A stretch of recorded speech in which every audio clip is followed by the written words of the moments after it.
Kita nggak pernah ketemu, tapi saya selalu mengagumi cara Mas Gibran menjawab pertanyaan wartawan. Menurut saya itu politisi banget. Enggak lah. Enggak ya? Enggak. Belajar dari mana sih cara jawab kayak gitu? Ya belajar dari Mbak Yeni, Mas Budiman, banyak guru-guru di sini. Enggak dari Bapak? Kalau Bapak kan cara jawabnya beda. Ya betul, Ya. betul. Bukan dari Bapak. Bukan dari Bapak pasti. Jadi guru berpolitiknya Mas Gibran itu sopo? Ya siapa saja bisa. Pak Ya. Ganjar bisa, Pak Prabowo bisa, Pak Anies bisa, Mbak Yeni, Mas Budiman, semua ada. Itu terakhir tuh omongan politisi itu ya. Enggak. Pokoknya wah, penuh dengan metafor, terjemahkan sendiri.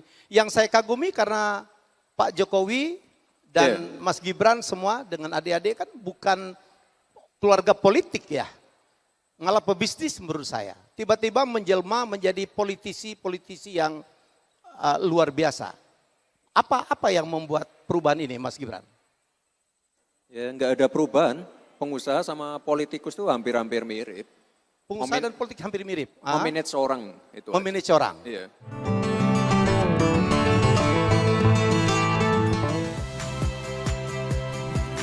Saya Harjuno Pramendito.